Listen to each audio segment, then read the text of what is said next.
kufanya kuepuka tatizo la akili wakati wa vurugu, kuepuka tatizo la akili wakati wa vurugu. Yani kuna zile picha, video ambazo zinaendelea kutambaa mitandaoni. Kuna watu hawawezi kuhimili hiyo mikiki. Kwa hiyo kwa mujibu wa gazeti la Nipashe hapa, wataalamu wameelekeza namna ambavyo unaweza ukaziepuka tu na mambo yakaenda. Habari hiyo unaikuta ukurasa wa 2, ukurasa wa 5, wa 8, wa 15 na wa 19 kwenye gazeti la Nipashe. Wakati gazeti la Nipashe Mwanga wa Jamii pia limeangazia habari nyingine ambayo inasema kamati kuu CCM yakutana, na kuna habari picha hapa. Yupo mwenyekiti wa Chama cha Mapinduzi CCM Samia Suluhu Hassan na rais wa Jamhuri ya Muungano wa Tanzania, lakini pia kuna makada na viongozi mbalimbali wa Chama cha Mapinduzi wakiwepo hapo, huku wabunge wapya waitwa Dodoma. Wabunge wapya kimeumana, muda wa kazi umeanza. Kwa hiyo Dodoma inaanza kupendeza, wabunge wanaanza kukaribia. Mmeitwa jamani wabunge, mkuje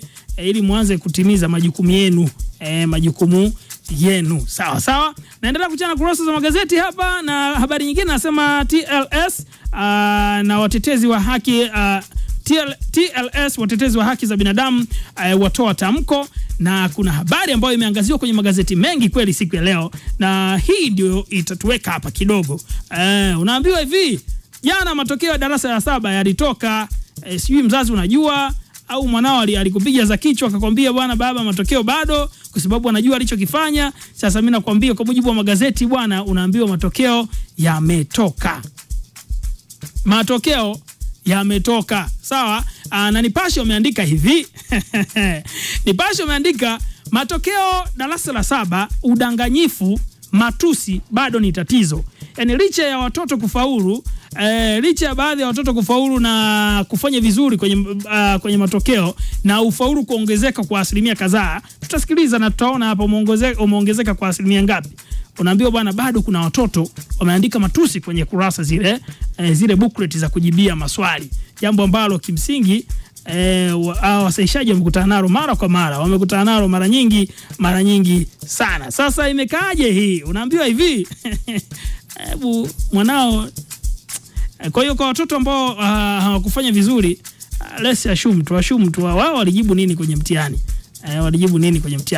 Sasa unaambiwa hivi msikilizaji wa AFM kwamba kwenye matokeo ya darasa la 7, katibu mtendaji wa Baraza la Mitihani la Tanzania NECTA, na mzungumzia Dr. Said Mohamed, ametangaza matokeo ya mtihani wa taifa wa darasa la 7 mwaka 2025 aliyoonyesha ufaulu wa jumla wa asilimia 81.8, au sio? Na akitangaza matokeo hayo jana Novemba 5 mwaka 2025 mkoani Dar es Salaam, Dr. Mohamed amesema jumla ya wanafunzi 1,146,164 walifanya mtihani huo na uliofanyika mwezi Septemba mwaka 2025. Na timu Amka, kama mtakuwa nakumbuka, tukawaombea vijana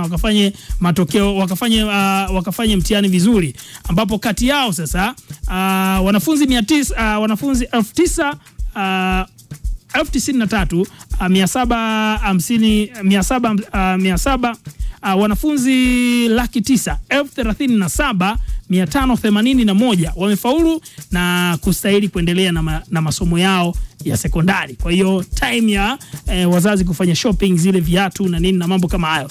Sasa uongezeko la ufaulu ulioongezeka ukilinganishwa na mwaka jana mwaka 2024, ufaulu umeongezeka kwa asilimia 0.93. Sasa Dr. Mohamed yupo hapa kutujuza imekaaje kuhusiana na matokeo haya na mambo yaliendaje. Dr. Mohamed, hebu tujuze sisi wa Tanzania, wazazi ambao watoto wetu tuliwapeleka shule wakasome, watueleze ilikuwaje huko shule. Taarifa yetu ya pili leo ni kuhusu matokeo ya mtihani wa kumaliza elimu ya msingi uliofanyika Septemba mwaka huu 2025. Baraza limeidhinisha kutangazwa rasmi kwa matokeo hayo katika kikao chake cha 168 kilichofanyika tarehe 1 Novemba 2025 katika ofisi hizi za baraza. Kuhusu usajili na mahudhurio, jumla ya watahiniwa 1,172,324 walisajiliwa kufanya mtihani wa kumaliza elimu ya msingi, wakiwemo wasichana 637,162 sawa na asilimia 54, na wavulana 535,162 sawa na asilimia 46. Kati ya watahiniwa waliosajiliwa, watahiniwa wenye mahitaji maalum walikuwa 4,682 sawa na asilimia 0.4. Mahudhurio katika mtihani huu yalikuwa 98%, sawa na watahiniwa 1,146,231. Aidha, wapo watahiniwa 26,093, sawa na 2% ambao hawakufanya mtihani pamoja na kuwa tuliwasajili. Ufaulu kuhusu mtihani huu, matokeo yake, takwimu zinaonyesha kuwa ufaulu wa jumla umepanda kwa 0.93 na kufikia 81.80 kwa mwaka huu 2025 kutoka